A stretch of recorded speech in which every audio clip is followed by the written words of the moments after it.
It's a privilege and an honor to make some remarks at this very, very important meeting. We've been talking about Ghana beyond aid for a while. The President has made a number of comments in this direction that we want a Ghana beyond aid. The issue in the minds of many is, what does this really mean, a Ghana beyond aid? The end of the colonial era gave birth to a new branch of economics, namely how to promote growth and development among the poor, newly independent countries. In the 1950s, pioneers of the field of development economics offered well-intentioned strategies for development. And in their view, countries were poor because they had less human and non-human capitals. The prescriptions were increasing the resources of these countries through foreign aid, external borrowing, or by transferring capital to them. Thus, ODA, or Overseas Development Aid, was born. It has been a long road since, across many parts of the developing world. Aid has become an integral part of the development partnership with varying impacts across countries. For many recipient countries, weaning themselves off what was intended to fill the immediate post-independence savings and investment gap, and therefore provide needed resources to kickstart the development process, has not been easy. Until the mid-1960s, aid inflows were relatively unimportant for Ghana. A proxy measure of the country's dependency on aid is the net overseas development assistance divided by the country's population, that is the ODA per capita. And we've seen that in 1960, ODA per capita for Ghana was just $1.44, rising to $19 by 1970 and $33 by 1990. And we have $64 by 2011.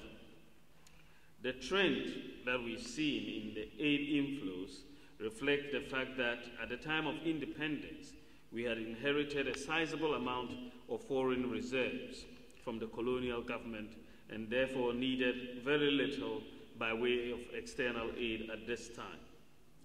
However, as the economy deteriorated, the aid as a share of GDP increased with successive governments, as has been the case with many sub-Saharan African countries. We are well aware that the overall development finance environment has been changing rapidly since the mid-1990s.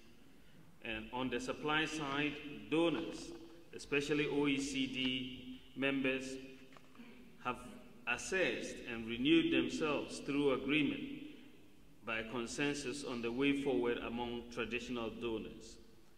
Practices on the ground have been changing, widening and deepening in scope and the range of development assistance. Recent austerity measures have created uncertainties in commitment and have also catalyzed the need for new forms of donor cooperation and global partnerships. And there is the search for new forms of international cooperation to address the global development challenges post-2015.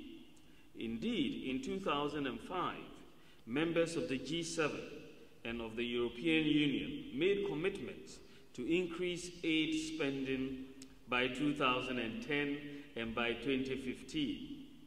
In addition, donors made specific commitments to double aid to Africa by 2010. Well, 2010 came and 2015 also came, but we did not see the same increases that were committed to. Thus, despite recent commitments to improve aid predictability and to a large scale and to scale up official development assistance, progress has been slow, and challenges to sustaining these commitments in the current environment are expected to increase.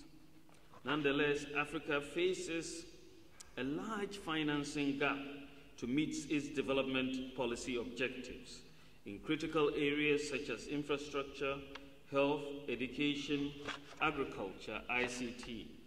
And we've had various estimates of the size of financing that Africa actually needs. The MDG steering group in 2000, as far back as 2008, was advocating or estimating external public financing in Africa of about $72 billion a year to support the MDGs at that time. Now, other estimates have talked about $8.3 billion annually for education and $25 billion annually for infrastructure. So the various proposals for additional financing attempt to address the critical investment needs in infrastructure and so on. And the proposed interventions are supposed to accelerate growth and enhance the ability of African economies to withstand or quickly recover from external shocks. The critical question, however, is where all this money is going to come from.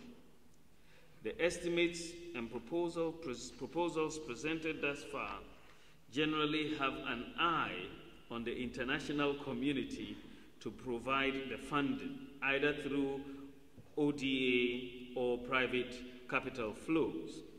Only 5 countries, Denmark, Luxembourg, the Netherlands, Norway, and Sweden, have disbursed ODA equaling 0.7% or more of their gross national income. The reality is that many donor countries have actually started moving beyond aid.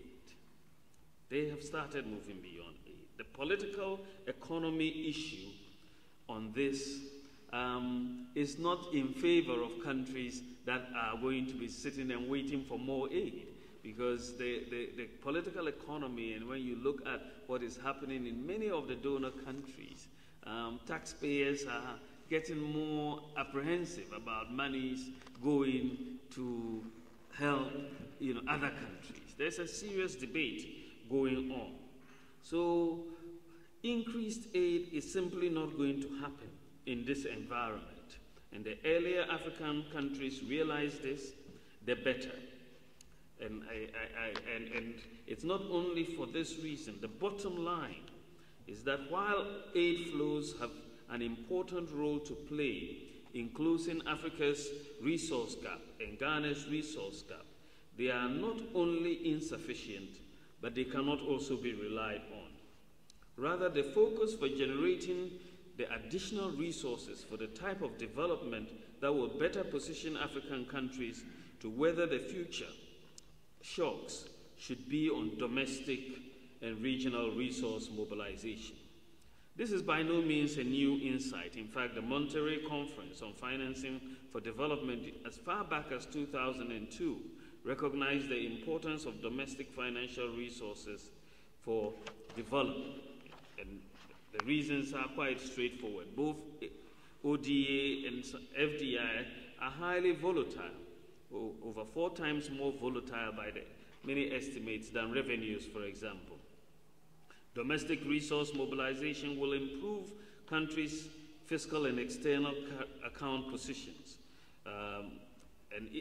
And it's very, very important when you look at the fiscal space, sometimes that is taken over by external financing. A lot of people don't understand that when you get a concessional loan, you may be happy on the one hand, but that $1 of concessional loans also increases your fiscal deficit by $1.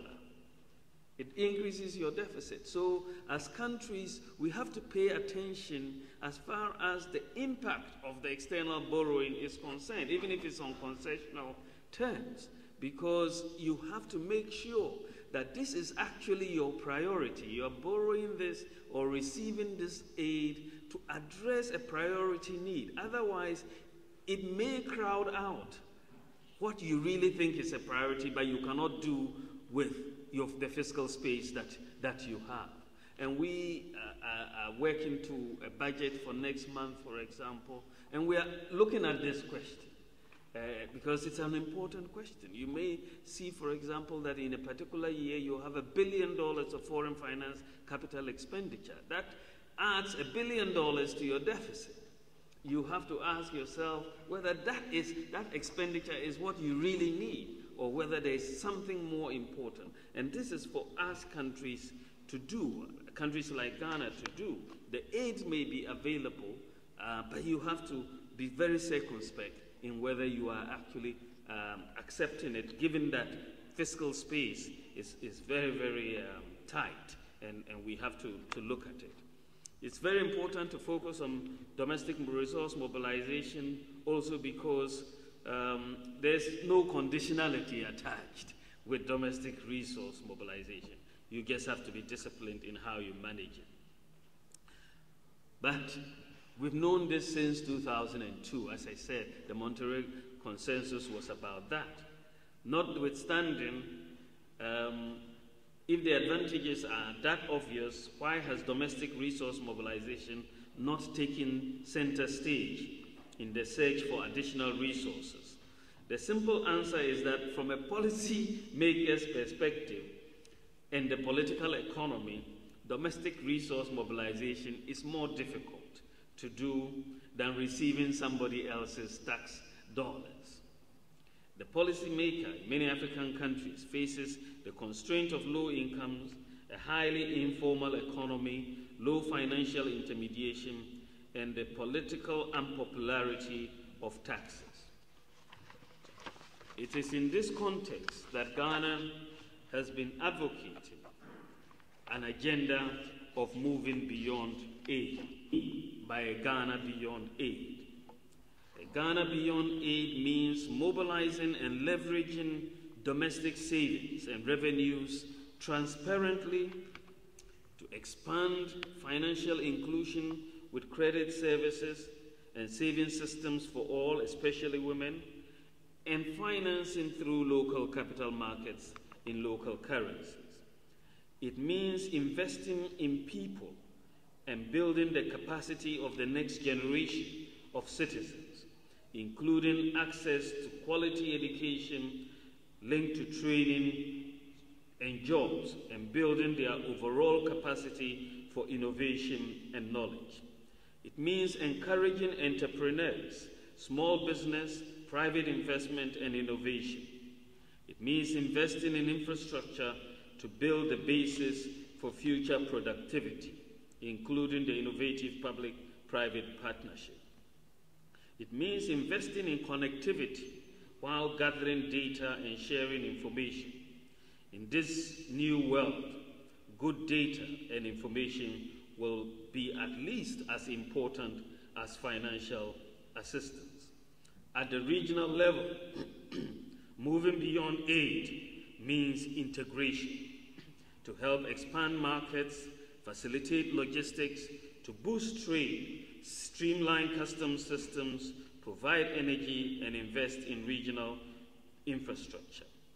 At the international level, it means multilateral innovation to forge progress on open trade and investment, access to energy, food security, competition in services, and climate change. Not always waiting for all to join, but moving ahead where coalitions of progress are possible. And it is this broad framework that the government, led by Nana Addo Dankwa Akufo-Addo, is pursuing. We understand very well that moving beyond aid means that we have to improve Ghana's productive capacity. It's fundamental that you are going to have to close the savings investment gap that, results in you needing more of that need. You need to generate those resources internally to a large extent by improving your productive capacity. One major area where you can increase production is in the area of agriculture. We import a lot of food, over $2 billion of food imports a year, whilst at the same time we have this huge amount of fertile land and water. So moving beyond aid means investing in agriculture, making sure, and that is a low-hanging fruit as far as the vision of this government is concerned. And this is why we've launched the Planting for Food and Jobs program this year, largely on a pilot basis, to improve productivity in agriculture through the availability of seeds, through the availability of fertilizer, and so on. And we will enhance this with what we call a Marshall Plan for agriculture in the next budget, which will be announced next month, because it is an area where you can improve production and reduce the amount of money you need to import food. It's very, very important.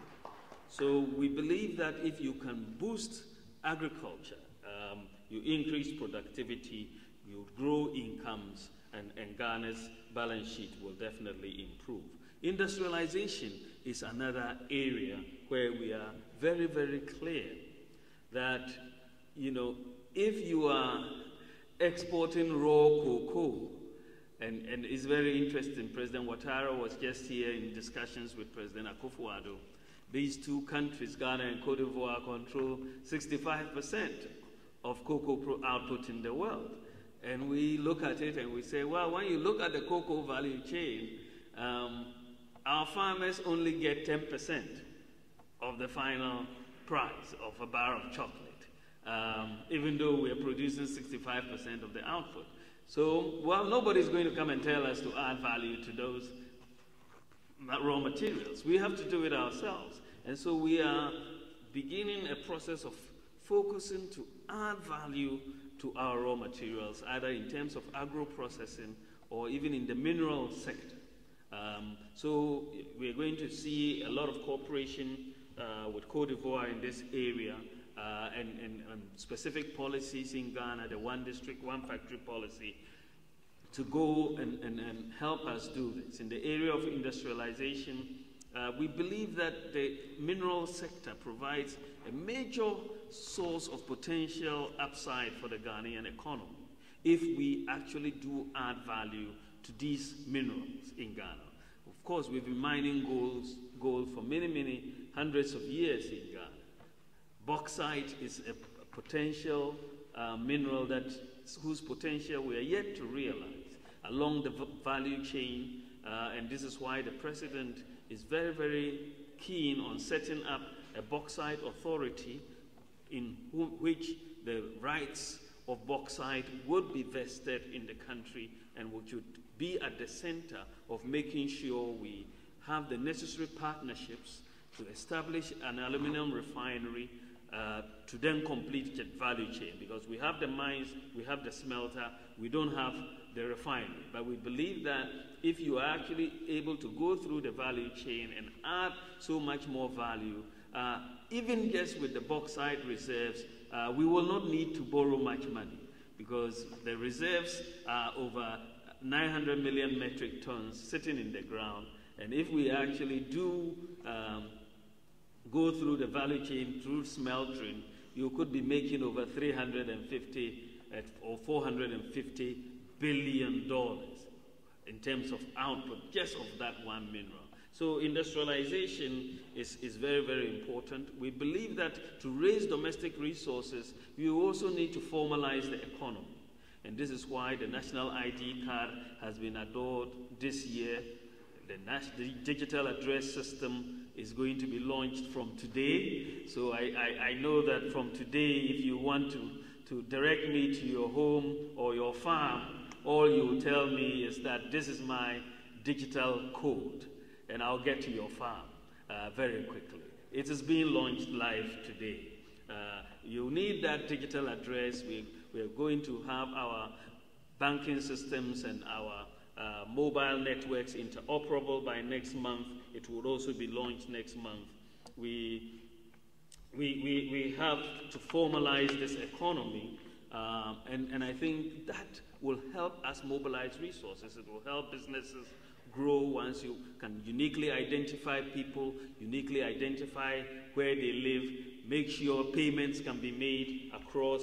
It's very, very important. But if you're going to move away from aid, you're going to have to rely more on private sector financing. So the business environment is very, very critical. So we have to maintain and enhance macroeconomic stability. Our inflation, our interest rates, our exchange rate environment has to be key in getting foreign investment and private investment, both domestic and foreign. So we have to be very careful about debt sustainability and make sure that we only borrow when it is necessary to borrow. Energy supplies have to be very key, and not only very key, but affordable also to industry. If energy is available but not affordable, you will not produce, and therefore you may need to end up borrowing.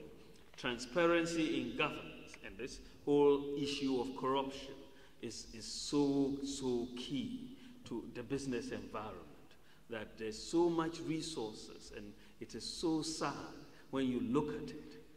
There's so much, people don't think about value for money when we execute projects or even just procure items for the use in various public offices.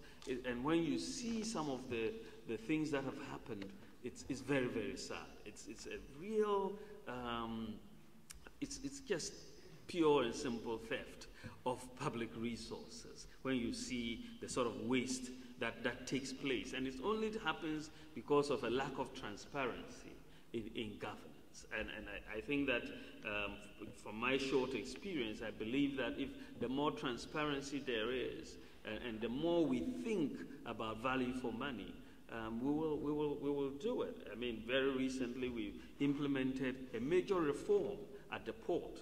And one of the things about reform is that policies don't necessarily have to cost money. You know, good policies don't have to cost money. If you target them properly, you will end up doing well, you know, without having to spend a lot of money. So we announced that we wanted to go paperless at the port. At that time, the Commissioner General, who is in this room, was scratching his head, how much is this going to cost? But we were able to, thankfully, finish the whole paperless reform at the port without government paying a single penny for that whole reform. For government, we were able to do it. You know, we did not spend a peso from government side to get this reform through. And then when we decided to do the digital addressing system, now this is a major thing for the whole country, changing the way we are going to do business in this country, very, in a major way. We are launching it today. But when we started, you know, looking for it and trying to get ideas and all sorts of estimates of how much this would cost Ghana, 150 million, 100 million, all sorts of this. But because of the transparent way it was procured, you ended up having this thing done for less than $2.5 million. Less than 2.5 million. And it was actually done by Ghanaians. By Ghanaians. This is, you know, and they did it. They did it. Paperless at the Registrar General. The reform is complete. The e-certificates will start. We will launch that tomorrow. That's another major part of improving the business environment. And it's been a major headache. You know, how long does it take to register a business and so on. And so for all these reforms are very, very important. And we will go to the Registrar General. After that, we will head to DVLA and passports and the land registry. These are very, very critical reforms that you need to put in place to allow the business environment to grow. And when the private sector is doing the work, they will build the roads for you, they will build the hospitals for you, they will build the schools for you in a lot of of ways that government therefore doesn't need to go and borrow or look for aid to try and fill in the gap. So we're working on that. We're building our human capital. Free SHS policy is to build a human capital. That is what grows the economy. And we're going to try to focus on quality of that education. So ultimately, ladies and gentlemen, we want an economy that will rely on domestic resources, human capital, trade and investment, and not aid. We want partnerships. We want more trade, we want more private sector, and that is the transition that we want to see. And I think that the vision that our President, Nana Addo Dankwa Akufo-Addo, has set for a Ghana beyond aid is actually one that is possible, is within our grasp, and I think we will all work together with the support of everyone to try and achieve it. Thank you very much for your attention.